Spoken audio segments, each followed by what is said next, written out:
Okay, so I have a bunch of kids here today, and I had a ham bone that I threw in the freezer at Christmas time.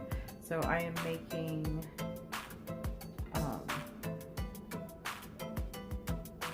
looking at the time on my photos, so it's weird. I'm making ham and bean soup, and I forgot to bring you guys along with me when I was cutting everything up. So I was going to tell you, I have celery, onion, carrots in here, the ham bone, and then chunks of ham. Also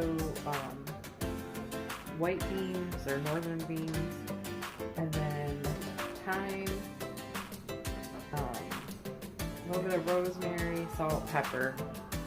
I'll let that cook for the next 6 or 7 hours. And then I'm also going to make some vegetable stock. So I keep all of my scraps.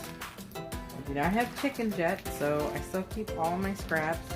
And when this gets full, I then put it in a crock pot all day with some salt and pepper, and I make vegetable stock. So that's what I'm gonna do. It's very easy. You literally just stick all of this in there and let it cook. You know, what I do is if I'm making something, like I'm also cutting some carrots and celery up for beef stew, and also I'm just going to put this in the dehydrator probably, or venison stew I should say. But if I'm missing, because I use a lot of onions, so if I'm missing a vegetable that I think needs to be in here, like right now I just chopped up some celery to put in there because I don't really use celery that often. I don't really like it. It makes food taste really good. That's what I'll do. I'll just throw in some fresh stuff right before I cook it. Or if you have some stuff that's going bad, just chop it up and throw it in the freezer bag and wait until you're ready to make your stock. So I'll bring you back later and let you see what it looks like. Thanks. Bye. So I'm just gonna let you guys see. This is all of my vegetables in here. And I do not throw out the plastic bag. I just wash it out and save it for the next thing, because literally all it's used for is vegetable scraps. But I do double bag it just because I don't want anything to get freezer burn. But I have in here, like, these were purple carrots, a bunch of different colors of carrots from when I made fermented carrots. And these were all grown locally that I got at a farmer's market. The onions, however, were not. The onions I bought at the store. So, and there's also, looks like, maybe sweet potato peels. So this should be interesting because I've never used that before.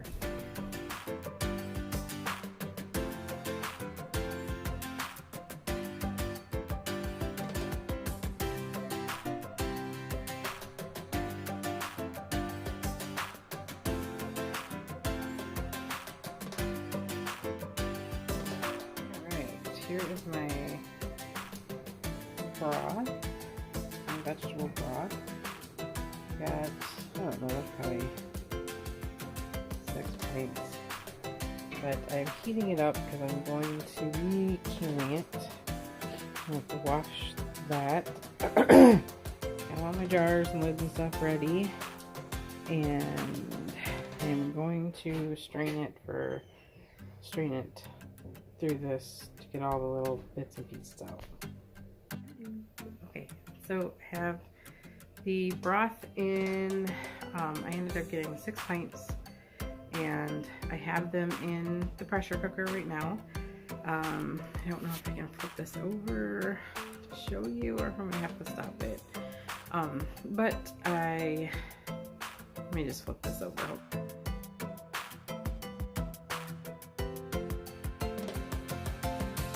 Okay, so I showed a picture of the 6 pints that I have in here of the vegetable broth. I had to strain it. That took at least an hour.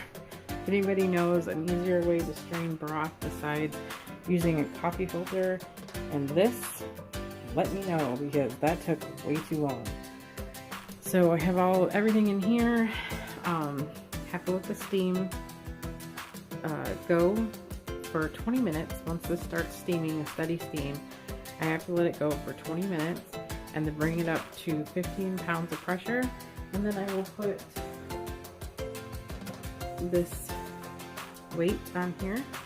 If anybody wants to know what kind of canner I have, it is called a Presto canner.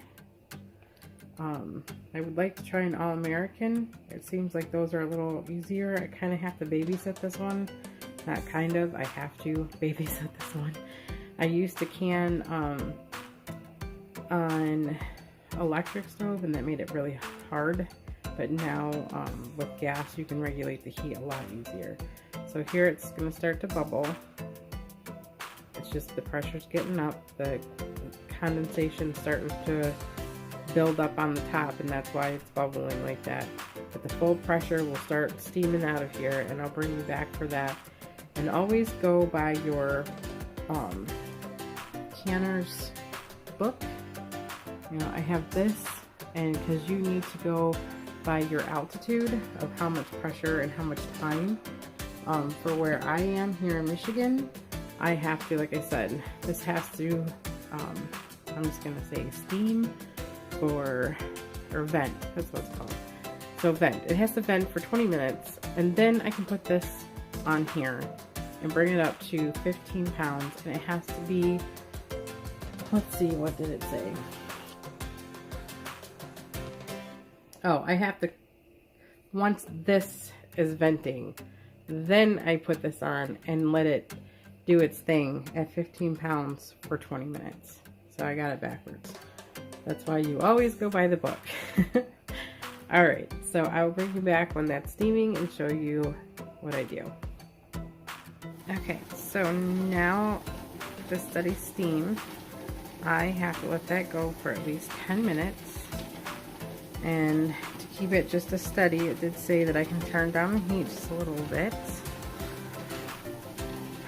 So I'm going to set a timer.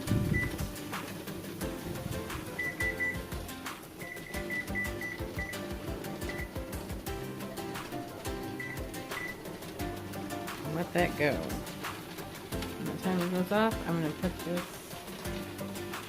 weight on it, and then this back here, once that pops up, then the pressure will start to build.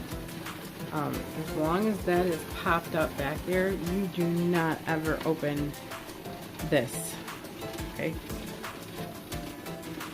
Ever. Okay, so I will come back. So I'm going to stick this on here. That was not mine. It's, please don't knock them all over. Thank you. And we wait. And that's, there it goes. And now the pressure will start to rise. And as soon as it gets to 15, I'll set the timer for 20 minutes. And now my lunch is exploding in the microwave. I really don't like using the microwave. Alright, I will bring it back. We're at 15, and the timer set. 20 minutes, and I will be done.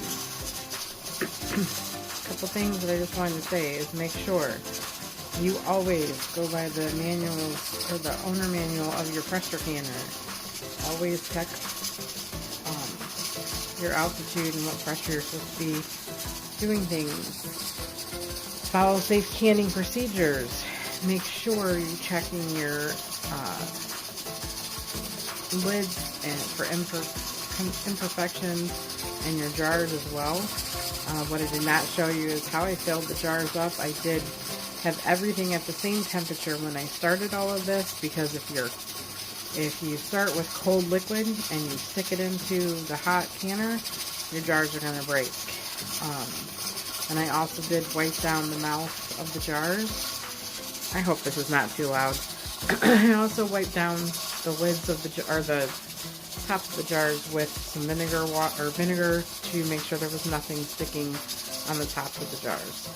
Alright, I'll bring you guys back when this is all done. Okay. This is down. Take this off.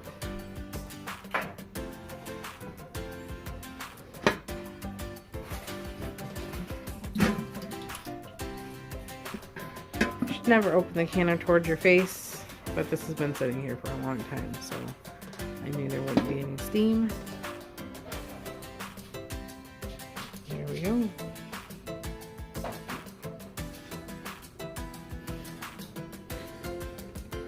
Let's do this.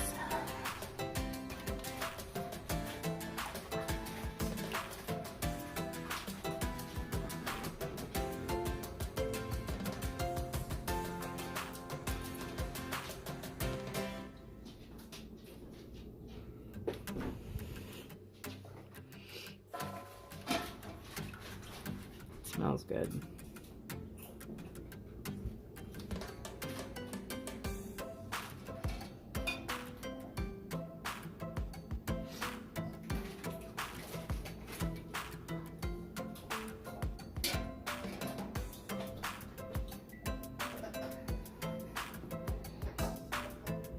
Oh, there's only 5. I was thinking there were 6.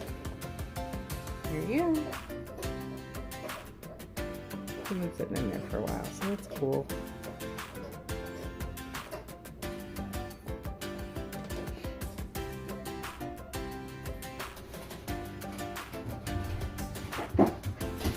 Oh, here comes the dog. Jeez. Dixie, come here, sit. Sit. Come here. Come here.